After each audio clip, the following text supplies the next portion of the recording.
Hello friend, कैसे हैं आप लोग। देखिए, लूसेंट का सीरीज चल रहा है और पिछले क्लास में जो है पोस्ट मेमोरी का क्वेश्चन किए थे।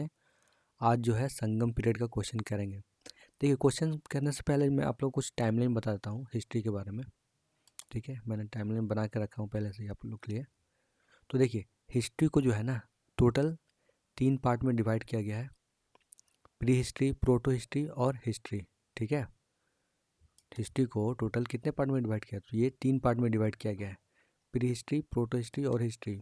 पहला है प्री हिस्ट्री को फिर अगेन 3 पार्ट में डिवाइड किया गया है। तो पहला पैलियो हिस्ट्री, पैलियोलिथिक, दूसरा मेसोलिथिक और तीसरा जो है नियोलिथिक। ठीक है, लिथिक का मतलब होता है स्टोन। देखिए, मैंने ऊपर में लिखा भी है, लिथिक का मतलब होता है क्या, स्टोन।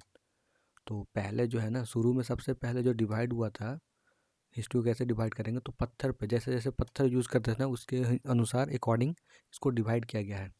तो पहले सपोज दैट एक्स मनी कुल्हाड़ी।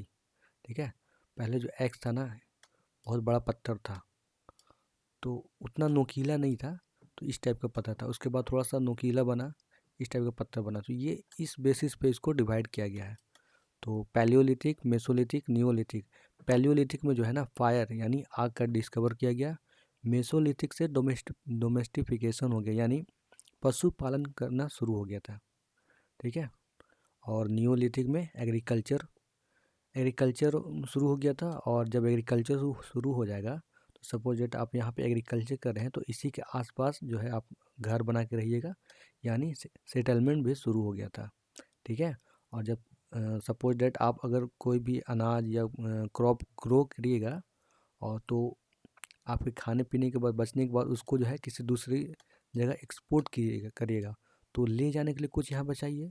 तो यहाँ पे जो है ना व्हील का डिस्कवरी भी न्यूलिथिक पीरियड में हुआ था। ठीक है, तो ये आप याद रखिएगा। एग्रीकल्चर कब, ये सब ऑलरेडी क्वेश्चन है कि फायर कब खोजा गया था, तो पैलियोलिथिक में। डोमेस्टिफिकेशन कब हुआ था, पशुपालन कब शुरू हुआ था, तो ये मेसोलिथिक पीरियड में। और एग्रीकल्चर का कब शुरू हुआ था, तो ये न्यूलिथिक पीरियड में। उसी तरह प्री हिस्ट्री तो हो गया, अब फिर प्रोटो हिस्ट्री में आते हैं। प्रोटो हिस्ट्री को ही हम इंडस वैली सिविलाइजेशन बोलते हैं या हड़प्पा सिविलाइजेशन बोलते हैं। हड़प्पा इसलिए बोला जाता है कि सबसे पहले जो खुदाई हुआ था ना, जो तो वो वहाँ उस एरिया, जो एरिया था उसका नाम था हड़प्पा, इसलिए उसी के नाम पे रखा गया हड़प्पा सिविलाइजेशन। और इसी को ब्रॉन्ज एज भी बोलते हैं। ठीक है, तो प्रोटो हिस्ट्री को ही Indus valley civilisation, Harappa civilisation, bronze age सब एक ही नाम है, तो इसमें भी कंफ्यूज मत होइएगा। और इसमें चैल्कोलिथ, चैल्कोलिथ इसका और है, तो इसमें जो है कॉपर का और है। ठीक है, चैल्कोलिथ से आप क्या ऑब्टेन करते हैं, तो कॉपर ऑब्टेन करते हैं। जैसे कि आयरन के लिए हेमाटाइट होता है ना, तो उसी तरह इसके लिए कॉपर के लिए चैल्कोलिथ और है किसका, कॉपर का। ठीक है, और फिर हिस्ट्री को, फिर अगर ये तो आपको मालूम ही होगा, हिस्ट्री को एंशियंट में डिवाइड करते हैं, मेडिवल, मॉडर्न एंड एक और होता है वर्ल्ड। ठीक है, तो ये तो कॉमन सबको जानता है, सबको स्कूल में पढ़ाया जाता है, लेकिन बेसिकली इतना प्री हिस्ट्री और प्रोटो हिस्ट्री में कन्फ्यूजन आता है, तो डोंट बी कन्फ्यूज। मैंने आपका, आई होप कि आपका डाउट क्लियर कर दिया हूँ। ठीक है, बढ़ते हैं अपने क्वेश्चन की ओर। आते हैं वापस अपने क्वेश्चन के पास। तो आज हम लोग संगम पीरियड करेंगे। अगर देखिए आप ऊपर में अगर वीडियो आप नहीं देखे हैं तो कोई बात नहीं, आप इस वीडियो के बाद आप वो जाके देख सकते हैं। तो संगम पीरियड का सबसे पहले टाइमलाइन देखिए। तो इसका जो टाइमलाइन है ना, 1st से 3rd सेंचुरी एडी, ये एडी का है। ठीक है, तो पहला इसमें क्वेश्चन हम करते हैं। पहला क्वेश्चन है लिस्ट 1 और लिस्ट 2 दोनों को आपको मिलाना है कि चेरा का सिंबल क्या था, चोरा का सिंबल क्या था, और पांड्या। तो अगर हम मैप आपका बनाएं, just a minute,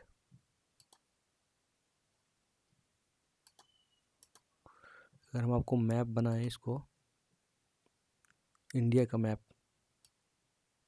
suppose that ये रहा इंडिया, इधर चेरा हो जाएगा, इधर चोला हो जाएगा।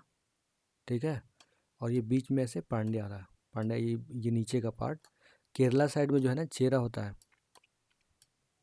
केरला साइड में चेरा, और ये तमिलनाडु और ऊपर की आंध्र प्रदेश के साइड में चोला। इधर चोला का शासन था, राज था। एक मूवी भी आई थी, PS1 ये चोला पे ही बेस है, चोला एम्पायर के पे बेस है। पुलनी सेल्वन करके नाम था, थोड़ा नाम टेढ़ा है, ठीक है। और यहाँ पे जो है ये पांड्या, जिसको प्रक्षर पांड्या बोलते हैं, ठीक है। तो ये आप ये तीनों जो है ना साउथ के काफ़ी, मतलब ये जो है ना साउथ में जो है आर्किटेक्चर का, आर्ट का काफ़ी ज़्यादा प्रचलन था। तो अगर चेरा का हम सैम्बल की बात करें तो चेरा का जो सैम्बल था वो था बो, धनुष। वो मतलब क्या होता है, धनुष होता है। और पांड्या क्या था, तो फिश। इसको याद करने का तरीका क्या है, ये नीचे में देखिए, इधर क्या है, इधर है बे ऑफ सॉरी, इधर है अरेबियन सी। क्या है इधर, इधर अरेबियन सी है और इधर बे ऑफ बंगाल है, ठीक है। और नीचे में क्या है, तो नीचे में इंडियन सी है, इंडियन ओशियन। तो इससे आप अंदाज़ा लगा सकते हैं कि समुद्र है तो समुद्र में क्या होगा, मछली होगा। तो पांड्या का जो सिंबल है वो है फिश, फिश यानी मछली। और चोला का जो सिंबल हो जाएगा टाइगर। तो ये सब अपने आप में क्वेश्चन है, ये जो मैं बोल रहा हूँ ना ये सब ऑटोमेटिक क्वेश्चन है और सब क्वेश्चन पूछा हुआ है। अभी हम बताएंगे आपको इसी में क्वेश्चन में, ठीक है। तो अपने आते हैं वापस क्वेश्चन में। आपको ये इससे तो कुछ कन्फ्यूज़न दूर हुआ होगा, है ना, कॉन्सेप्ट कुछ क्लियर हुआ होगा, ठीक है। तो आते हैं हम अपने वापस क्वेश्चन पे। पहला क्वेश्चन क्या कह रहा है, पहला ही क्वेश्चन है कि सैम्बल पूछ रहा है, चेरा चोला और पांड्या का सैम्बल पूछ रहा है, ठीक है। तो चेरा का सैम्बल क्या था, अभी हमने जस्ट देखा, तो बो यानी धनुष। चोला का क्या था, तो टाइगर था। और पांड्या का फिश था। पांड्या क्या था, सबसे नीचे था ना, ये ऐसा था नीचे, है ना, ये ऐसे नीचे फिश था। तो इसका आंसर क्या हो जाएगा, देखिए इससे मिलता जुलता कौन सा हो जाएगा, तो इसका आंसर हो जाएगा ए, ठीक है। ए का 1, बी का 2, सी का 3। तो इसका जो आंसर हो जाएगा ए हो जाएगा। सेकंड क्वेश्चन पे आते हैं। सेकंड क्वेश्चन क्या रहा है हमारा, इसमें भी वही मैच द फॉलोइंग है, ए को बी से मैच करना है। तो पहला देख लीजिए, पहला कह रहा है टोलका पीएम। टोलका पीएम किसके द्वारा लिखा गया है, किसके द्वारा लिखा गया, तो ऑप्शन ए।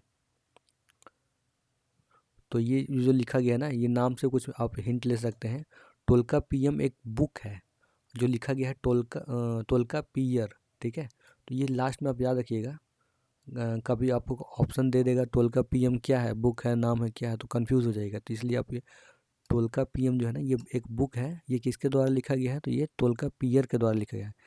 सेकंड बी ऑप्शन है शिल्पाधिकरम। शिल्पाधिकरम किसके द्वारा लिखा गया है, तो इलांग अदिगल, ठीक है। और ऑप्शन सी में मणिमेकलई जो किसके द्वारा लिखा गया है, तो शीतलई सतनर के द्वारा। और ऑप्शन डी शिवागा सिंधमणि जो तिरुत तिरुत तिरुत कादेवर के द्वारा लिखा गया। तो इससे मिलता जुलता कौन है, ये सब आमने सामने मिला हुआ है, तो मिलाने को ऑटोमेटिक मिला हुआ है। तो इसका आंसर हो जाएगा सेकंड का ए, ठीक है। ये काफ़ी बहुत ज़्यादा इंपॉर्टेंट है। टोलका पीएम जो है ना, ये बहुत बार क्वेश्चन में रिपीट किया है। तो टोलका पीएम क्या है, एक ग्रामर का बुक है, ये किसके द्वारा लिखा गया है, टोलका पियर के द्वारा लिखा गया है। थर्ड नंबर क्वेश्चन पे आते हैं। थर्ड नंबर क्वेश्चन कह रहा है, इसमें रीजन है और इसका मीनिंग क्या होता है ये पूछ रहा है। तो कुरिंजी, बी में पल्लई, ऑप्शन सी में मुल्ली, ऑप्शन डी में मारुतम और ऑप्शन ई में नीटल। तो ये क्या है, ये इसके बारे में है। तो ये भी जो है ना आमने सामने मिला हुआ है। कुरिंजी का मतलब होता है हिल, बैकवुड और माउंटेन, ठीक है। पल्लई का होता है पर्चेड और एरी जोन। मुल्लई का होता है, मुल्लई का मीनिंग मतलब पेस्टोरल ट्रैक। और मैरोटम का होता है वेटलैंड, ठीक है। और नीटल का होता है लिटोरा या कोस्टलैंड। तो ये आप याद रखिएगा, ये क्वेश्चन हो सकता है कि दोबारा यही क्वेश्चन आपको एग्ज़ाम में मिल जाए और आपसे छूट जाएगा तो बहुत मुश्किल हो जाएगा, फिर बहुत ज़्यादा दुख होता है। तो थर्ड का जो आंसर हो जाएगा वो हो जाएगा ए। नेक्स्ट क्वेश्चन पे हम आते हैं, 4 नंबर क्वेश्चन पे। 4 नंबर क्वेश्चन कह रहा है, देखिए इसमें स्टेट दिया हुआ है और रूलर दिया है कि कौन सा राजा किस डायनेस्टी से बिलोंग करता है। तो option A Chera, option B Chola, option C Pandya. तो 4 का आंसर देखिए, चेरा का जो था ना सेंगुटवन, सेंगुटवन चेरा का राजा था। चोला के का राजा कौन था? तो करिकाल। ये काफ़ी प्रतापी राजा था, यानी शक्तिशाली राजा था, ठीक है। और पांड्या का कौन था? तो पांड्या का था नेंडू जिलियन। तो ये सब आमने सामने मिला हुआ है, तो 4 का जो आंसर हो जाएगा वो हो जाएगा ए। नेक्स्ट क्वेश्चन पे आते हैं। Capital of Kadamba king. तो कदम्बा किंग का जो कैपिटल कौन सा था? तो option A Tanjore, option B Vanavasi, option C Kanchi, option D Badami. तो 5 का जो आंसर हो जाएगा वो हो जाएगा बी, ठीक है। वनवासी। कदम्बा किंग का कैपिटल कौन सा था? तो वनवासी, ठीक है। नेक्स्ट क्वेश्चन पे आते हैं हम लोग। 6 पे आते हैं। Third Sangam was held at. तो थर्ड संगम कहाँ हुआ था? तो option A Madurai, option B Arikamedu, option C Ernakulam, या ऑप्शन डी तुतिकोरिन। तो ये साउथ का नाम थोड़ा सा प्रोनाउंसिएशन में डिफ़िकल्ट होता है, उधर का नाम भी ऐसे भी देखे होंगे साउथ मूवी में अजीबोगरीब का नाम रहता है। तो 6 क्वेश्चन में ये पूछ रहा है कि थर्ड संगम समिति कहाँ हुआ था। तो इसका आंसर देख लीजिए। 6 का आंसर हो जाएगा ए, मदुरई में हुआ था, ठीक है। 6 का आंसर क्या हो जाएगा? ए। इससे पहले मैं थोड़ा सा आपको एक्स्ट्रा नॉलेज बता देता हूँ कुछ। पहला जो संगम हुआ था, फर्स्ट संगम कहाँ हुआ था?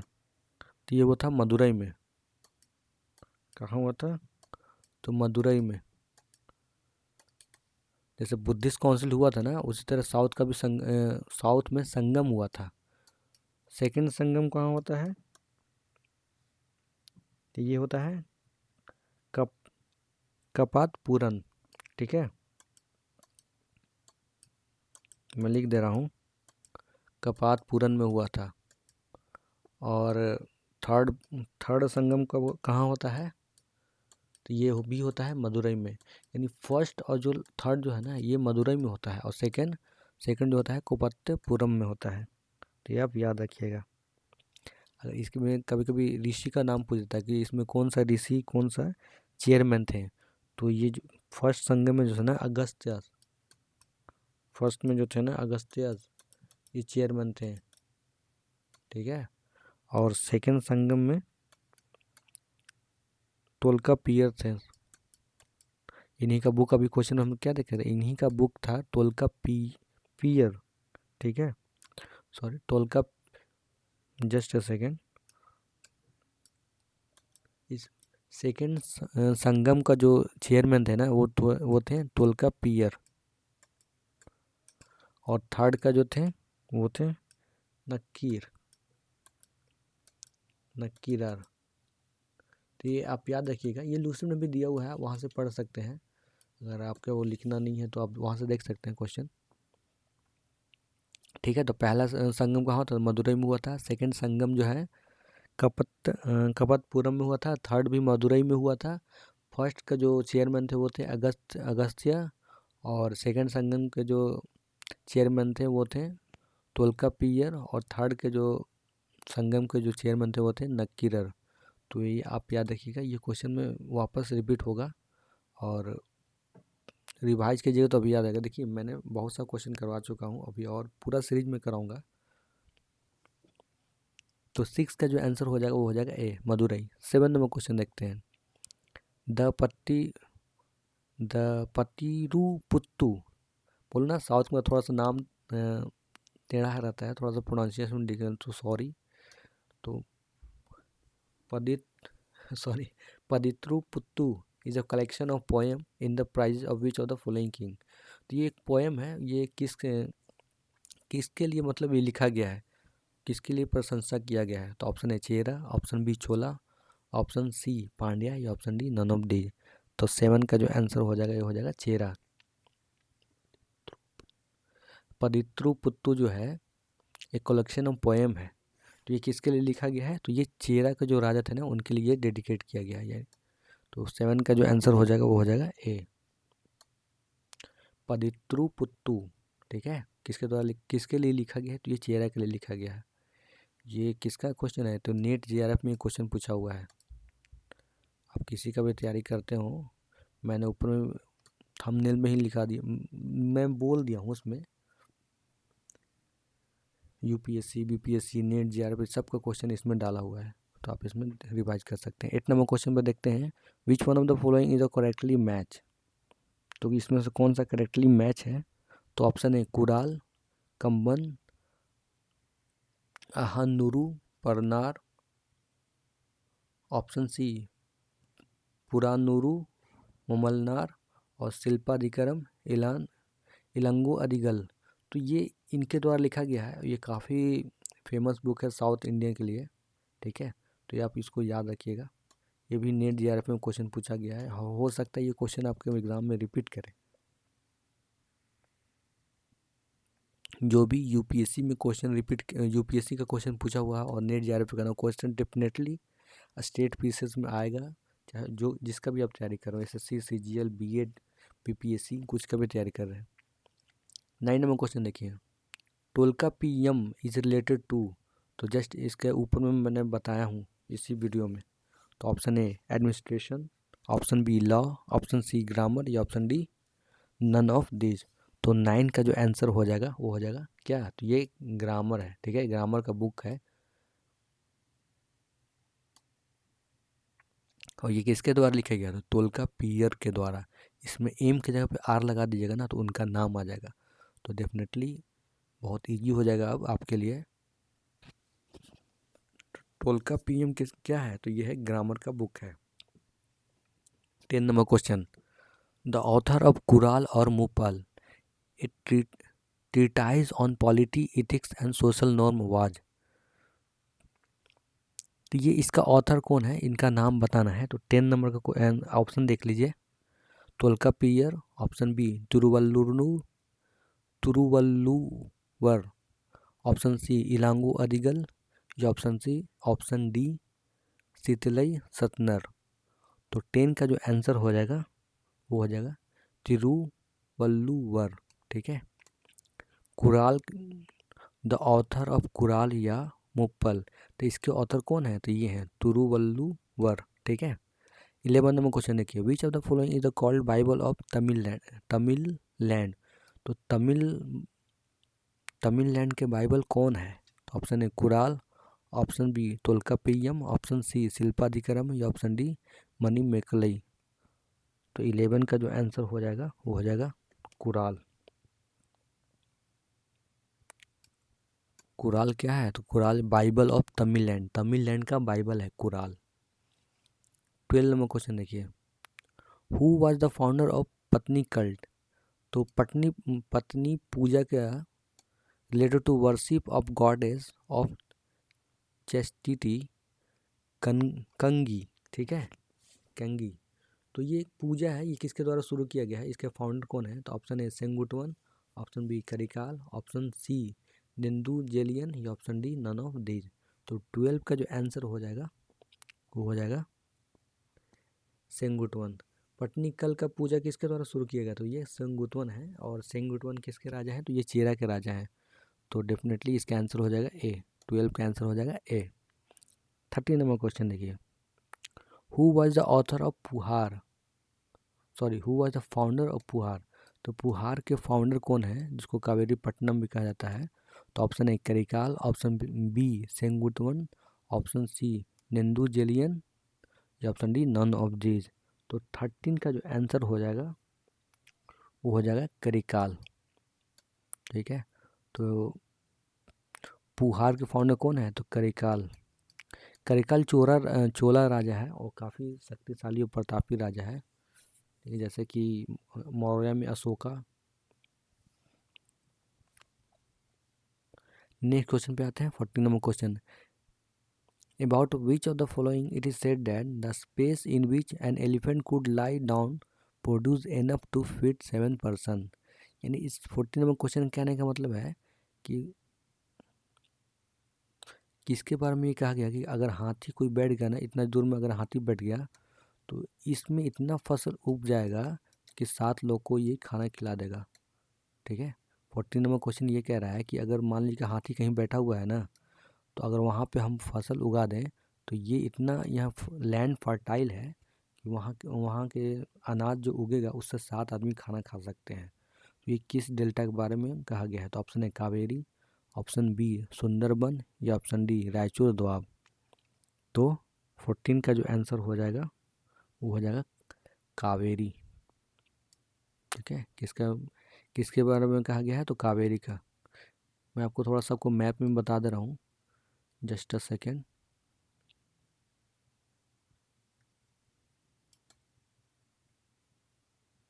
देखिए इसमें रिवर का होगा, मैं आपको रिवर भी दिखा देता हूँ।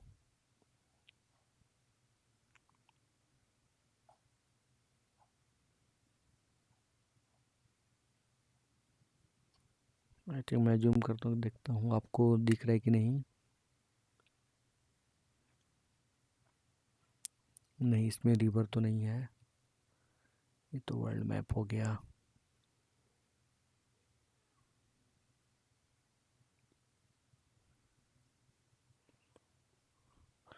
मैं अब जब को दूंगा, देखें ये जो है ना महानदी है, ऐसा है महानदी। इसके जस्ट नीचे देखिए, ये तो इसमें जो है नहीं मालूम चल रहा है। हाँ, ये रहा गोदावरी, ये रहा कृष्णा, इसके जस्ट नीचे यहाँ पे कावेरी होना चाहिए। कावेरी कहाँ पे है? हाँ, ये रहा कावेरी, ये है ना। तो इस क्वेश्चन में जो था ना, क्वेश्चन में हमारा क्या कह रहा था? क्वेश्चन में कह रहा था कि अगर एक हाथी कहीं भी बैठ गया तो वहाँ पे इतना फसल जो है प्रोड्यूस हो जाएगा कि 7 आदमी वहाँ से खा लेगा। ये कौन सा दोआब था? तो इसका जो आंसर हो जाएगा वो हो जाएगा कावेरी। आई थिंक कावेरी होगा ना, देख लेते हैं। हाँ, कावेरी डेल्टा। ठीक है, कावेरी डेल्टा इतना फसल, इतना ज़्यादा फर्टाइल लैंड था, फर्टाइल एरिया था कि अगर वहाँ पे एक हाथी बैठ जाएगा तो 7 आदमी को खाना खिला देगा, वहाँ पे अगर फसल लगेगा तो ये एक कहावत है, एक लोकोक्ति है। तो 14 का जो आंसर हो जाएगा वो हो जाएगा ए। 15 में क्वेश्चन देखिए, which of the following were the patron of Sangam an assembly of Tamil poet. Which of the following were the patrons of Sangam and assembly of Tamil poet. तो इनमें से कौन है?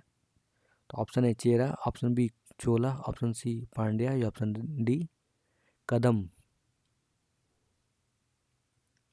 तमिल पोएट के पैट्रन कौन है ये पूछ रहा है क्वेश्चन में। तो 15 का जो आंसर हो जाएगा, यानी इसका कहने का मतलब है कौन ज़्यादा अप्रिशिएट करते थे, चेरा चोला पांड्या में से कौन करता था ज़्यादा। तो 15 का जो आंसर हो जाएगा वो हो जाएगा पांड्या। तो सबसे ज़्यादा जो अप्रिशिएट करते थे तमिल के लिए, तमिल पोएट को, वो था पांड्या। ठीक है, वही फ्रैक्चर पांड्या। नेक्स्ट क्वेश्चन पे देखते हैं, 16 number question, who is the author of Manimekalai. तो मनी मेकलई का ऑथर कौन है? तो option A Kovalan, option B Sattanar, option C Ilango Adigal, या ऑप्शन डी तिरुतक तिरुतक्तिवर। ठीक है, तो 16 का जो आंसर हो जाएगा वो हो जाएगा बी सतनर। मनी मेकलई के ऑथर कौन है? तो सतनर है। और आज का लास्ट क्वेश्चन देखते हैं, which are the flowing explain the practice of vatta की रिचुअल। ठीक है, as mention in Sangam poem. तो एक वर्ड है, इसका मतलब क्या होता है, ये पूछ रहा, बताना है आपको। तो option A king employing women bodyguard, option B learned person assembly in royal court to discuss religion and philosophical matter. Option C, young girl keeping watch over agriculture field and driving away bird and animal। यानी young जो girls है, जैसे कोई फसल लग गया है तो उसमें कोई जानवर ना आ जाए, कोई पक्षी ना आ जाए, उसको भगाने के लिए, उसको हटाने के लिए वो यंग गर्ल उसको देखभाल करते थे। और ऑप्शन डी में दे रहा है, a king defeated in battle committing ritual suicide by starving himself to death. यानी डी नंबर कह रहा है कि अगर कोई राजा अगर युद्ध हार जाता है तो वो जो है ना सुसाइड करता है। सुसाइड कैसे करता है? तो फास्टिंग रख के। तो 17 नंबर का आंसर हो जाएगा वो हो जाएगा वताकी रिचुअल। वताकी रिचुअल मतलब क्या होता है? तो इसका जो आंसर हो जाएगा वो हो जाएगा डी। ठीक है, तुम अगर कोई अगर राजा हार जाता था ना तो वो फास्टिंग करके वो खुद का सुसाइड कर लेता था। तो 70 का जो आंसर हो जाएगा वो हो जाएगा डी। ठीक है दोस्तों, तो आज हम इतना ही रहने देते हैं। और ये क्वेश्चन जो आपको हम कराए थे ना बगल में, हिस्ट्री को कितने पार्ट में डिवाइड करते हैं, pre history, proto history, history, ये सब क्वेश्चन ऑलरेडी मैंने करवा चुका हूँ। ये बस आपके लिए रिवीजन करवा रहा हूँ। ठीक है, तो फिर से करवा देता हूँ। Pre history, proto history, history, history को 3 पार्ट में डिवाइड किए हैं, पैलियोलिथिक, मेसोलिथिक, नियोलिथिक। पैलियोलिथिक में फायर डिस्कवर होता है, मेसोलिथिक में डोमेस्टिफिकेशन होता है यानी पशुपालन होता है, नियोलिथिक में एग्रीकल्चर का शुरुआत होता है, और प्रोटो हिस्ट्री को ही ब्रॉन्ज एज बोलते हैं। अगर और आपको पता होगा प्री हिस्ट्री में मेटल मिला था, सॉरी प्रोटो हिस्ट्री में कॉपर मिला था, लेकिन आयरन का खोज नहीं हुआ था। बोला जाता है कि अगर इसमें आयरन का खोज हो जाता ना तो ये और भी काफ़ी साल तक ज़िंदा रहता। हालांकि हमको ये पता आइडिया नहीं है कि इंडस वैली सिविलाइजेशन है वो उसका कैसे ख़त्म हुआ, कैसे उसका एक्सटेंड किया, ख़त्म हुआ। एक हम लोग गेस ही कर चुके हैं, गेस किए हैं कि हाँ शायद कोई जैसे कोरोना जैसा वायरस हो उस समय हुआ होगा, या कोई फ्लड हुआ होगा, बाढ़ आया होगा, लेकिन एग्जैक्ट हम लोग को नहीं पता है। तो देखते हैं, इसमें रखने देते हैं। और नेक्स्ट क्लास में हम लोग करेंगे क्या, नेक्स्ट क्लास में जो है ना नेक्स्ट गुप्ता पीरियड करेंगे, जिसका टाइमलाइन है 319 AD से 540 AD।